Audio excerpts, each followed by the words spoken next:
Hello everybody, good morning and welcome to the United Stand. This is your latest Manchester United news and transfer news. Lots to get into this morning. The latest on Ten Hag and his discussions with Ralf Rangnick. We'll also be talking about Lingard, Henderson, looking to get out of the exit door at Manchester United. But our big updates this morning revolve around Torres, Timber and the centre-back position at Manchester United this summer. Lots going on. We like to further a story. I think it's very easy to go live and say United are in talks with Torres because that was the story last night. I was about digging around and finding a bit of information, speaking to people and finding out what's going on with Manchester United's transfer window at the moment. The reality is Manchester United are looking for a centre-back, two midfielders, a right-back, a forward and potentially even a winger. We'll have to wait and see what happens with that. But on the centre-back situation at Manchester United, this is the information we've got this morning. Timber is almost there with Manchester United. Now, a week ago, we spoke about this. We spoke about the advanced nature of this deal and how Timber, Manchester United, talks good. He wants to come to United. United want him. Next stage, deal done with Ajax. Ajax want 35 million. Manchester United want to pay 25 million. We're looking at about 32 million. Definitely progressing. I'm not going to say definitely going to happen because that's dangerous, but definitely progressing, definitely almost there. And I do think we will get to a point, maybe this week, maybe next week, maybe the week after. But I definitely think we're going to get to a point where deal done, Timber to Manchester United will occur. Because I think there's a realism there now. When you speak to people that are close to the deal and close to what's going on, there is an eagerness to get this deal done. I think there is an eagerness to further a career that has done so well under Erik Ten Hag and come to Manchester United. It's a great opportunity. I do feel that if you look at Timber's age, you could probably make a case for him to stay for another year or two at Ajax. But ultimately, Manchester United in a year or two will either have failed or will be a year or two on. Now is the time to come to Manchester United and be part of this project from day one. And I think there is a hunger from Erik Ten Hag and Manchester United to make that happen. And there's a willingness from Timber to come to Manchester United. But there has always been a respect there for Ajax. And I think that maybe what happens here is that Manchester United sign Timber and they walk away from Ajax for the summer. Maybe that's what they do. Maybe they say to Ajax, look, we'll do the Timber deal. We're not going to pick apart your squad more than that because we've got Ten Hag as well. But certainly, look, I could go live this morning and say the deal's done. I could do that. I mean, there are people there that are saying it's basically done. I'm not going to jump that far forward on it, even though I could do. But obviously, I've been 80% for the last week that we will get Timber. I certainly ain't going to drop that, and I'd be pushing higher than that. I certainly think that this, from what I've been told this morning, this deal is almost there, and what a good signing it would be for Manchester United. And as I said, if you remember, it's very much well worth checking our latest members video where we analyse the game of Timber comparable to Torres and Varane and Maguire, and you can see what a really good signing this lad would be. And I think that I do think he'll be United's first signing. I don't think we're going to get anybody done quicker than this. I think this is the deal that's being spoken about the most at the moment. I know that we're talking to other players, but it's not really worth going yes, because I think people run with that and go, oh, we're going to sign him. And we're definitely in talks, quite advanced talks with other players, but Timber's the one that I think it just makes sense. We've been dealing with Ajax quite recently for the departure of Erik Ten Hag. You just continue that relationship, which we have done, and you find a solution with Ajax. And look, what I was told this morning is that Ajax would love to keep Timber. And if Timber said, I'd quite like to stay for another year, Ajax would reject any offer that Manchester United put in. So, look, it's not like Ajax is saying, let's let him go. I think there is, as I said, there's a strong eagerness from Ten Hag and Manchester United to get this deal done. And Timber's very, very much in agreement with that. He wants to come to Manchester United. Ajax don't really want to sell Timber. They don't. But obviously, Ajax are always a realistic club.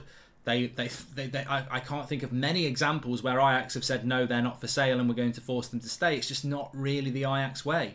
And I don't think it's the Ajax way to say, you're not for sale, you're not going, maybe like Dortmund would. But I think the Ajax way is just very much about that they're realistic about what they're all about. I mean, if you heard Erik ten Hag yesterday when he's talking about taking them to the Champions League semi-final a few years ago, he's like, the Dutch league is not considered to be a big enough league to do that. I mean, actually say that, but he was actually saying how difficult it is to do it. Abrano, thank you very, very much and welcome to Members Club. Hi Mark, please can you wish my brother Sam a happy birthday? All the family are huge fans of the United stand, says Natalie Loughlin. Thanks for all the content you do. Well, big happy birthday to Sam. And Lucas, who's a member, says, hi Mark, do you think with the pressure of joining United and how quick people get on the backs of players in this country, do you think he could flop? Any player can flop, Lucas. Welcome to the Members Club, Dane. Any player can flop.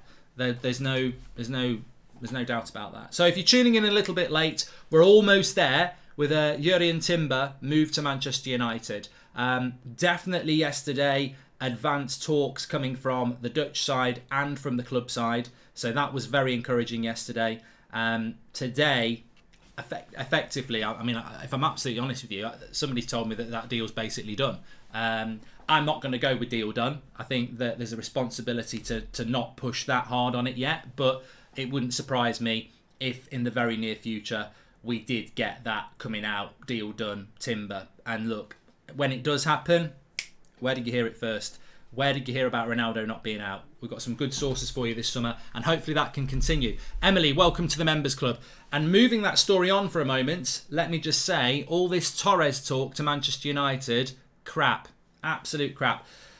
I mean, look, Jay Santos, Samios, thank you very much for becoming a member. Avram Glazer at the meeting yesterday, so stop the who.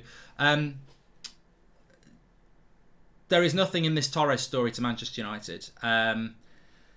I feel that where it's coming from is about generating interest in Torres. We've seen this over the years. We've seen it with Gayton. We've seen it with Milinkovic-Savic again this summer.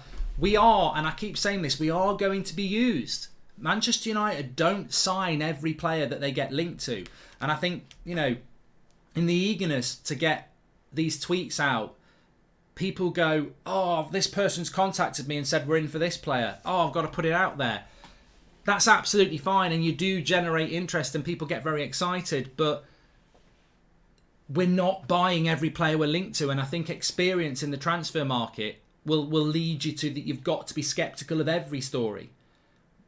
What I've been told around Torres is that there is no news around Torres and Manchester United that is advanced. All this flying in for talks and stuff like that. I mean, where is this coming from? Who is the source on this? Who's telling them about this? Is it Villarreal? Is it the player themselves? Is it just a journalistic story that United need a centre-back, so let's push that for a couple of days? Torres to Manchester United a year ago would make more sense than now. And what I mean by that is that Manchester United a year ago were looking at Torres and Koundé, and then the Varane opportunity came up. In relation to their centre-back at the moment, Manchester United are looking at two centre-backs. Sorry, no, we're not. We're not looking at two centre-backs.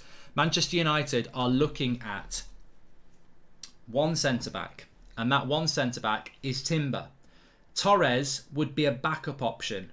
So, and I don't think we're even looking at him anyway. That's the information I have. So all this excitement about Torres, it just doesn't make any sense. And the information I had this morning was that we're not in advanced talks with Torres at all. The advanced talks are with Timber. We wouldn't be in advanced talks with two centre-backs. In fact, when you think about it logically, we've got £120 million to spend. Now, we'll talk about how we're going to push that up in a minute, but £120 million to spend, you're going to spend £35 million on Timber and £55 million on Torres. So we're going to spend £90 million on two centre-backs and use up over 75% of our budget when we need midfielders more and we need a forward. So we're not in for Torres at this time. We're in for Timber, and I feel that this story, unfortunately, as will happen, has gathered legs because everybody wants to put every story out there, and actually nobody's doing any digging to find out the validity of the story. They're just putting it out there. And agents and journalists and clubs have been doing it for years, and I've got no problem with it. They will put a story out there because it suits them and it suits their client. And I wouldn't be surprised with Torres if he ends up at Spurs or somewhere in Spain. I do not think Manchester United will end up with Torres. Has there ever been a top centre-back in the Premier League that wasn't at least 6 foot tall? Big risk, in my opinion, says Mitchell. And well, I don't know. I don't have an answer to that. Emily, welcome to the Members Club. Samios, thank you. Michael says, has that? Yeah, I've done that one. And also, Srijet says, hi Mark, thanks for the great show. I'm a bit sceptical about all the hype around Erik ten Hag. Speaking from history, Erik ten Hag will only succeed if our board supports him. Well, that's a very, very honest and intelligent assessment there. Mole, welcome to the Members Club. Is Eric Bailly better than Timber? If yes, then why is United selling him? To be honest, he's much better than Maguire and Lindelof, says Anabav. Look, this is not going to turn into an Eric Bailly show. Welcome to Members Club, Proton. Eric Bailly needs to leave Manchester United. I'm firmly with you. I think there is a good player in Eric Bailly, but I don't think that he's been given an opportunity at this club for whatever reason. I don't know why. Pac-Man, welcome to the Members Club. Thank you very much. Hopefully Varane can play more games this season, says Crypto Dave. And any news on Frankie de Jong? I think we'll get some Frankie de Jong story coming out maybe tomorrow, maybe Friday. I think there will be some Frankie de Jong development, definitely. Although I believe, and maybe somebody in the chat can confirm this to me, I think Barcelona might be playing a game in Qatar or Dubai or something like that this week. So maybe back end of the week we'll get something. Just seen Ten Hag is staying in the hotel I work at. Can't say which hotel. If I get the chance, I'll ask him about Timber. He's got a really shiny head, says LD. Well, don't say that to him. Don't. If you work in the hotel, don't be going Mr. Sheen on his forehead. He'll lamp you. Yes. So look, around where we're at the moment, I wouldn't believe the Torres stories. It feels very much like it's being pushed and we're being attached to that. You've got to be very careful about that as well. Remember, Manchester United, everybody knows Manchester United are looking to buy players. If you are trying to sell a player, just mention Man United. And what I mean by that is, if I'm trying to think of a player here. So yeah, look, if I've got Pau Torres, let's use Pau Torres. If I'm Pau Torres and I'm looking for a move out of Villarreal and I'm a representative around him, or I'm Villarreal and they know they want to cash in, and Villarreal probably want to cash in this summer. They're not in the Champions League next year, so they're probably wanting to cash in on Torres. Somebody around the club of Villarreal or someone around Torres goes, Man United are interested. Man United are interested in him. They're really interested. Look, the world knows we need a centre-back. Our fan base know we need a centre-back. Suddenly, Torres is trending. Suddenly, everyone's going, oh my God. Suddenly, Spurs and Real Madrid and anybody else that's looking at Torres are going, Man United are looking at him. And they're making calls. Are Man United looking at him? Well, they are, but you might want to move quick. That's how football works. Football's a very simple game. You score a goal. Put the ball in the back of the net. Goal. Transfers, very simple game. Get the most money you can for your player. How do you do that? You generate interest. And Man United have been used for this for years. And this is what's happening with the Torres story at the moment. Timber is the Man United are looking at. Unless that deal crashes and burns, I just don't see it. Hi, Mark. Barcelona are flying in Sydney this week. And you can say, Jasper, you're a prat, says Jasper. Jasper, well, you've given us some good information there, Jasper. So I'm reluctant to call you a prat. So yeah, look, Barcelona in Sydney, other side of the world. I mean, doesn't mean a deal can't be done. But I would be very surprised if it did happen. What seems to be happening around Manchester United at the moment, and we'll talk about Ten Hag in a minute, is that United are looking to clear the plate of the players that they don't want to be here next season. We heard last week about Wan-Bissaka being told he's surplus to requirements, wasn't in the matchday squad for the Palace game. Never heard why that was. I don't know whether Wan-Bissaka was injured or not, or was he on the bench? I didn't even notice. Yeah, and also, I think at the moment, United, and one thing that did occur to me as well is that what Ten Hag said yesterday is that some of the players won't be back until the second week of July, or the first week of July, which pushes back our transfer window to get players in before we go on tour a little bit further. We aren't buying Timber to sit on the bench, centre-back pair, says Rory Saunders. So yeah, right here, right now, I believe United are working very hard on a deal for Timber, and I think that will be the first deal. And I think we're working hard on players leaving the club. We aren't. And also, I just want to say as well, there's a bit of a fan theory going round that Manchester United are going to play Timber at right back.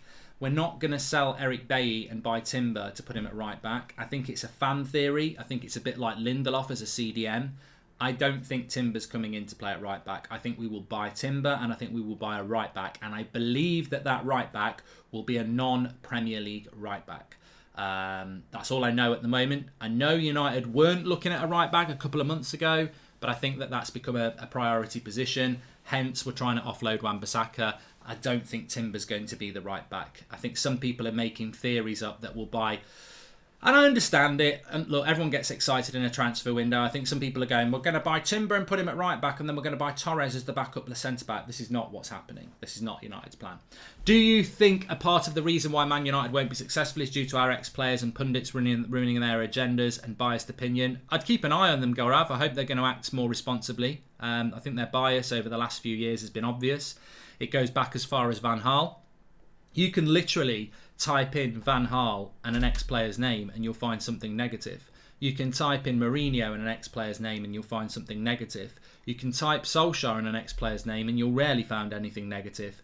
So what worries me is that Van Gaal, Dutch, Mourinho, Portuguese, Ollie, all right, Norwegian, but basically an ex-teammate, you could almost say honorary mank. And the reality is Ten Hag, Dutch, with no connection to United. I think that has to be a responsibility within our ex-player community and the media to treat Ten Hag like they treated Solskjaer. That's all I ask. That's all you want. You know, give him the benefit of the doubt and give him your trust and give him your loyalty. Because the loyalty they showed to Solskjaer went too far. So, you know, be consistent and do it again. 5 years ago today, we won the Europa League against Ajax. Was that our last trophy? Yes, it was, Michael. So it's 5 years to the day, which means it'll be 5.5 years before we can win a trophy, because the next trophy up for grabs that we could win would be the Carabao Cup. Anyway, let's move the conversation on. Timber is the deal, and it's almost there. Torres to Manchester United ain't nowhere near there. In fact, it's paper talk. So don't worry. Well, don't worry. I wouldn't get too excited about Torres. Timber, I would be getting excited about. Very, very, very realistic signing with advanced talks. Some even saying it's basically done. So well, let's wait and see. Couple of updates on outgoings, positive outgoings as well. Simon Stone talking about Jesse Lingard and West Ham. Good. I mean, look, I had my rant last night. I've basically said what I need to say about last season and the players. They are a disgrace, but we've got to move on. Some of them should be looking to move on anyway. Even ones under contract, I'd be looking to get out. I think you've damaged your reputation beyond repair, but that's up to them. But certainly Jesse Lingard is out of contract this summer, and it's ended badly. And you know, I'm sure there'll be some reparation from both parties when he does leave. I'm sure the club will handle it professionally, and Jesse will probably try and handle it professionally, and will try and part on good terms. It's yeah. I mean, at the end of the day, that's fine by me. Just part. The worst thing that could happen is he'd sign a new contract, and I think there's a remote chance of that happening now, and I think that's a positive. He should have gone to West Ham last year. We should have got 25 million for him. He's going to go to West Ham this year, and we're going to get nothing for him if he goes to West Ham. It's just a waste. That 25 million could have been used far, far better than the way we've used Lingard over the last year. Do I think he'd be a success at West Ham? Look, I don't think West Ham will be a team anywhere near the top 6 next season. I think he would be a good player for them. I think he's a mid to top table Premier League player. I think if we have an injury crisis, he gets in the England squad. But I don't think Lingard's anything special. I've been quite consistent about that. I think he's a decent player.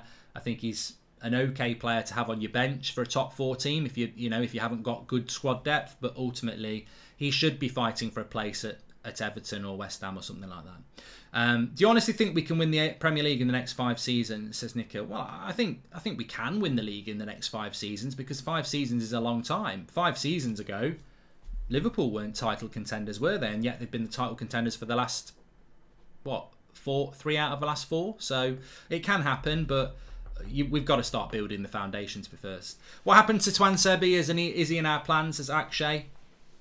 I don't know about Tuanzebe. I've not heard anything about Tuanzebe. I suspect that there's a sale there where we might get 5 or 10 million, and I'd certainly be open to that if United can do that. Do I think he could get a chance under Erik ten Hag? I mean, I'd never say never. There might be a few surprises, but I've not heard anything about Tuanzebe. I think in the centre-back area, Varane will stay, Maguire will stay. I mean, I heard a few rumours around Lindelof, to be fair, but I'd be surprised if he went. Bailly will go, and I think Phil Jones will go. And then we'll bring Timber in, and then we've got 4 centre-backs. So you might want to keep somebody who's a younger centre-back profile there. I mean, Bernard's done well on loan. Mengi's still at the club. I feel that with Mengi and Tuanzebe, this will be the summer. where we either move them on or we keep them. So it'll be interesting to see what happens with that.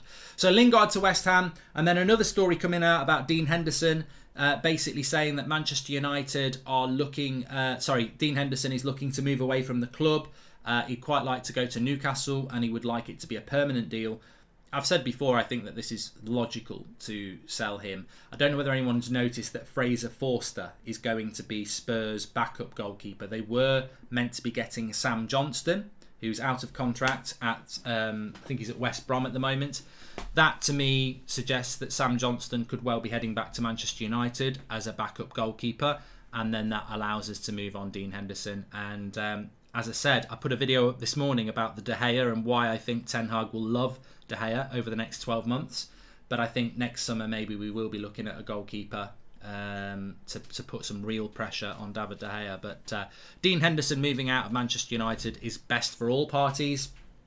And I think if we can get 30 million there, you add that 30 million to the 125 million that we've got already, suddenly our transfer budget is 150 million. So look, it's a logical deal for a player that's got absolutely no place in... I don't think he's started a Premier League game all season. Just sell him. He's right to want to go. We're right to sell him. A loan deal just doesn't do anything for anybody. So let's sell him. I do think we should expect too much this season. I don't think we should expect too much this season, says Anchor. I just hope the players play as team rather than playing tactically. And PJ says, I think the best thing Ten Hag could do, in my opinion, is drop Maguire, get a good centre-back pairing and a CDM and build a strong spine with De Gea as captain. And what are you hearing about Arnold? Seems a shift positivity since Woodward left, says Michael.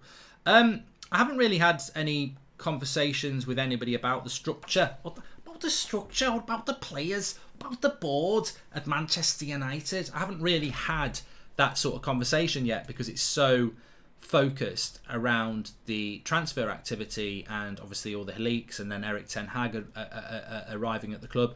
What I can say about the club is that without a shadow of a doubt, it is clear that there is a change in the structure at Manchester United around the football and the operations. Ed Woodward used to wake up in a morning, log on, and actually he was playing a real game of Football Manager with Manchester United, and he wanted to be involved in everything. He wanted to be involved in transfer decisions, contracts, brands, the whole lot. Richard Arnold has come in and consciously said, look, I don't want to be involved in the football side of things. I can make the sign-off, but ultimately I want the football side to be run by football people. And I want to be the CEO who, sort of takes a step back from the football and looks more at the business side, whilst observing the football side, not being hands-on. So that has changed. There are some positive stories coming out, but there are always going to be positive stories coming out about a new CEO. The proof will be in the pudding, and we will have to see what happens this summer. I think so many United fans and so many people are observing what we're going to do this summer. Can we get deals done quickly? We're talking about Timber being almost there. Let's get it there. Let's have an announcement in the next week that Timber's joining Manchester United, and he'll join pending a medical at the end of June, because why not? Or when the transfer deadline approaches, we know that Haaland's joining Man City, and I heard somebody saying the other day, well, we can't be nearly there with Timber because we can't officially sign him until the transfer window opens in June. Well, why has Haaland announced that he's coming to Man City then? Because you can do those sort of things, and that's where Manchester United, I think, need to really take aim and make sure that they're getting everything right. So yeah, look, I think that maybe there is change at Manchester United, but we've all got to be sceptical on everything, haven't we? We've got to be very careful about what we think. Simon Jordan on TalkSport says Man United need a top 4 next year or need a new manager. I'd say top 6 okay, and no 4-0 smashing by Liverpool or anybody would be okay, says Murray. Look, everyone's going to have an opinion. Welcome to Members Club, Kenny. Everyone's going to have an opinion, and I haven't got a problem with that. But I don't agree with non-Manchester United fans telling us what our new manager needs to do. As I say, everyone's got an opinion, but if I went and said Liverpool need to win the league next year, otherwise Klopp needs to go, I don't know what Liverpool's transfer activity is. I don't know what their budget is. I don't know who's leaving this summer. I'm not a Liverpool fan. So I don't really have a lot of time for non-Manchester United fans telling us where we need to finish with a new manager, because they will not know. They can tell us if they watch us play a game of football against Palace and go, United were crap here, they need a midfielder. Absolutely fine. But the intricacies of being a Manchester United fan, you know the problems that we've got. Like, does Simon Jordan know that this is the worst ever Manchester United Premier League side? He probably does. Does he realise the toxicity in the dressing room? Does he realise that these performances and where we are now is basically a result of the last 9 years? Does he realise that Spurs and Arsenal finished over 10 points ahead of us? Does he realise that Newcastle are a better run club than us at the moment? That people at Aston Villa could be a threat? And then it's like United have got to finish in 4th place in Ten Hag's first season. When you put it like that, it's completely unrealistic and unfair to say that Erik Ten Hag must finish 4th in his first season or he should be sacked. We've just finished 6th, and we were very lucky to finish 6th with a set of players. On paper, I don't think our squad will be better next year than it is now, which is a pure example of how what you've got on paper doesn't matter if they're not performing on grass. We've got mutiny in our dressing room. We've got people downing tools. And just because we've got a new manager, people are going, oh, everything's okay now. It might not be okay. The Vipers might still be slithering in the dressing room, as Samuel Lucker said in the Manchester Evening News. So I'm not going to set targets on Erik Ten Hag next season. I expect us to get 4th place and I expect us to win the Europa League. And I think that would be a very, very, very good first season for us. But I'm also realistic to the fact that things can still get better before they get... things can still get worse before they get better. Glennie, welcome to the Members Club. Thank you very much for joining. So I just wanted to bring you this as well. This is coming from The Athletic. Erik Ten Hag is set for talks with Ralf Rangnick via Zoom this week. I'm surprised it's via Zoom. There are other web-based... No, I'm not really joking. But no, I'm surprised it's via Zoom because I think there was an opportunity to do this in person. And I think it would have been so much better to do it in person.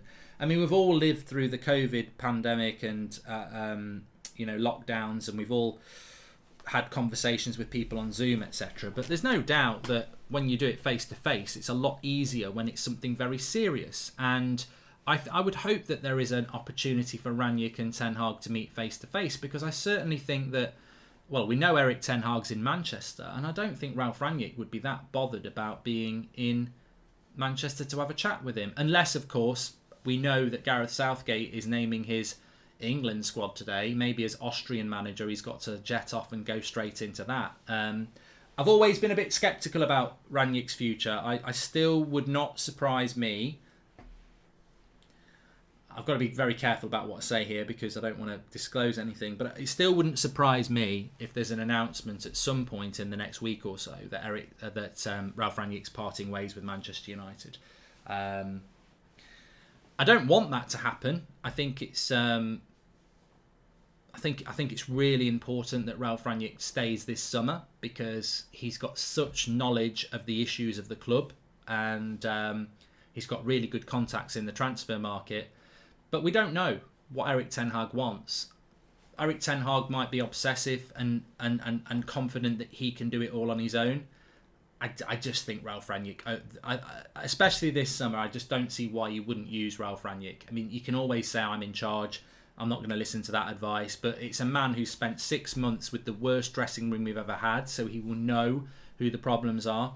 And it's also a man who has spent the last decade building football clubs, so we'll have a network of contacts and scouting ability that Erik Ten Hag won't have. So it makes complete sense that he utilises him this summer. But there's always been a part of me that's just worried a little bit about where that might go. Everyone's getting so obsessed with how long it will take to win the next title. Optimise everything one game at a time. It's a less destructive mindset during a club overhaul, says Geordie. And welcome to Members Club K Castle. And I agree with Geordie there because it fits in exactly with what Erik Ten Hag said yesterday. He was asked about how long it's going to take, basically. And he said that, look, at a big club, there's no time. But we take it game to game with the aim of winning every game. And that's exactly what Geordie's saying there. We can't start saying, let's do this in year 1, let's do this in year 2, and we've got to win a title in year 3. What if Newcastle go and do things like PSG have done with Mbappe and construct a team in 3 years that's basically unbeatable with a manager that's the best in the world? Like, you can't compete with that. Are you still going to be going, well, we've got to sack Ten Hag now? You don't know what the external factors are going to be. And Man United's biggest problem at the moment is the internal. And it could take us a long time to solve the internal issues at the club before we even start attacking external issues that we can't control. So we've got to get our own house in order first. Ten Hag has an ego like all top managers, says Sir Nigel Farage, and we want him to have that ego. Do you think the club let all the bad press out yesterday to get Ralph out? Seems a bit strange, all that was allowed to be out yesterday, says Ben. Look, I don't personally take any interest or any notice of any story negative about Ralph Rangnick that came out yesterday. I don't. I just don't. I mean, you may as well where's all the headlines about Solskjaer then? Because he's more culpable for this season than Rangnick. What I look at is the players. The players have been the disgrace this season, and it's still not lost on me that if we'd beaten Palace on Sunday, we definitely got Europa League football. We lost. They couldn't even put in a performance against Crystal Palace when they needed to win. We're in the Europa League because of Brighton. These players are a joke, and there needs to be a reaction from this football club beyond people who are out of contract. They need to clear the house. Timber's same height as Ake with a stronger build, says Duncan. Yeah, I mean Ake. Duncan's talking about Nathan Ake. Yeah, he's probably about that sort of height as well. But look, I'm very happy with whatever Erik Ten Hag wants to do. As I said, if you're a member, and welcome to the Members Club, Adra, if you're a member of the United Stand Members Club, go onto the homepage and look at the second playlist, which has got all our exclusive member videos. The latest one is Timber compared to Torres, compared to Maguire and Varane. And if you watch that 10-minute video, I go through all areas, aerial duels, passing ability, the lot. And you will come out of that video with a more thorough understanding of the type of centre-back Timber is. And I guarantee you'll come out of it more confident that he is the right player for United. He's only 20. Centre-backs aren't hitting their prime until 25, 26. He's performing like that at 20. I think we're getting hold of one of the best centre-backs potentially in Europe over the next few years. So watch it. Give it your thoughts. Will Ronaldo, Luke the Dutch says Aki plays ahead of Timber for Dutch. Yeah, but that might be because of what I've just said there about age. He's only 20 years of age. And no one allowed talking. Okay. What do you think about our opportunity with the free players on the market? I think the only free player on the market that jumps out to me at the moment is Christian Eriksen. And I think that, ultimately I would be very, very surprised if United signed Christian Eriksen, but we'll have to just wait and see.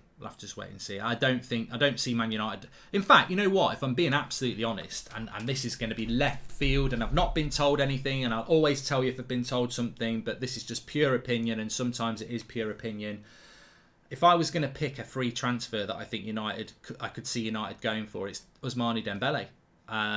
Now, I know people will say he's going to go to PSG because Mbappe's the CEO now, but the reality is United have tried to get Dembele in the past. He is free. We would like a winger. I don't think it will happen. I don't think we tick enough boxes for Ousmane Dembele. We're not in the Champions League, but I wouldn't be surprised if that happened. Thoughts on David Carmo, available for 40 million euros, left-sided centre-back, who Liverpool wanted last year, just called up to Portugal, Van Dijk-esque, says Nigel Farage. This is the Braga centre-back, isn't it? We're not in for him. Hello, everybody, and welcome to the Brighton stand, says Will Scott. We're indebted to him. We're indebted to Brighton, aren't we? Let's be absolutely clear on that. We are. It's embarrassing. But look, the season's over. We've got to start looking forward. And as I said, the Torres story at this moment in time is complete and utter bollocks. And the Timber story is the one that United are looking at. Now, can that change? Of course it can. The Goldbridge Hotometer on transfers at the moment. Number 1, I'm 80% sure we'll get Timber. Number 2, I'm 75% we'll get De Jong. Number 3, I'm 50-50 about Nunez. And that's where I am at the moment. They're the only 3 that I can really sort of give a top 3 on. Why am I 80% on Timber? Just the information I'm getting is that that's advanced and it's very close. I even got told by someone this morning it's basically done. But I'm not convinced yet. I'm not going to start going it's deal done yet because I'm not totally convinced on that. De Jong, I just think no smoke without fire. I don't think we've had the definitive kill of the story yet, so I'm still 75% on De Jong. Nunez, I think there's a lot of competition, so I'm 50-50. Do you think we will struggle to sell players with our other clubs knowing they're all toxic? No, I don't think so, Rory. And there was a 5'9" centre-back who destroys tall strikers for fun, and his name is Cannavaro. And it was an era where strikers were tall. Oh, yeah, Reeves. If you're looking for a small... I mean, Puyol wasn't particularly tall. I don't know how big Carlos Puyol was at Barcelona. He was brilliant in the air. I mean, someone's probably going to tell me he was 6'2" now, but he was amazing in the air. I'm going to check it. Carlos. I mean, he might be a little bit smaller now, but... he might have shrunk a bit because he's 44 and no, he's 5'10". He was amazing in the air, absolutely amazing in the air. Two players there, Cannavaro and Puyol, both 5'10", both brilliant in the air, and especially Cannavaro playing in Serie A, which is very much about defence, and there's a lot of set pieces in there. Let's not worry about the title. We need good football first. Win games, play good at home, win at home. Then let's see, says Ray. I agree with Ray. I don't think our fan base will care much about the title if we start playing good football, because good football is ultimately something we've been deprived of for years. We need to get the feel-good factor back at United. And what goes hand in hand with good football? Trophies. Can't help but think Rangnick's been bad with tactics this season, though, as he did call out problems, but can't ignore he wasn't that good either. Says Sarab. But you know what, Sarab? Why are you blaming Rangnick? That's my frustration. Why are we getting stories about Rangnick? I don't hear anything about Solskjaer. He bought this squad.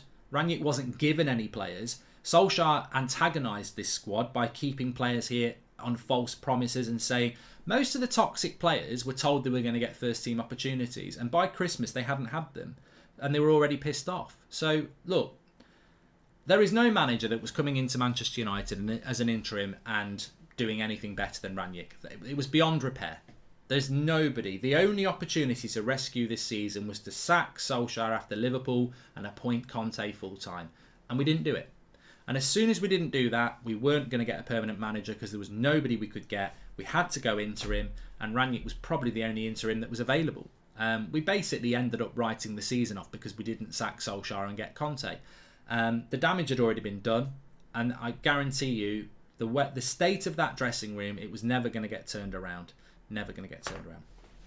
Anyway, thanks everyone for watching. We're back at 1 o'clock. We've got a really good interview for you at 1 o'clock. Don't miss it. It's from a journalist who put a story out yesterday that was very, very damning. In fact, I covered some of their comments on the show last night about dressing room leaks and everything. We'll be talking transfers, dressing room leaks with that journalist live at 1 o'clock today. So make sure you subscribe. Click that button in the bottom right hand corner, subscribe.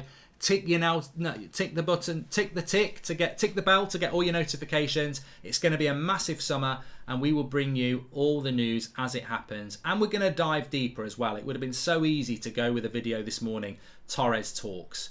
But that was last night's story. I was about digging and finding out what the next story is. And the next story is, we're not in Torres talks. He's not a priority for Manchester United at this moment in time. Timber is, and we're almost there with it. Thanks everyone for watching. We'll see you at 1 o'clock.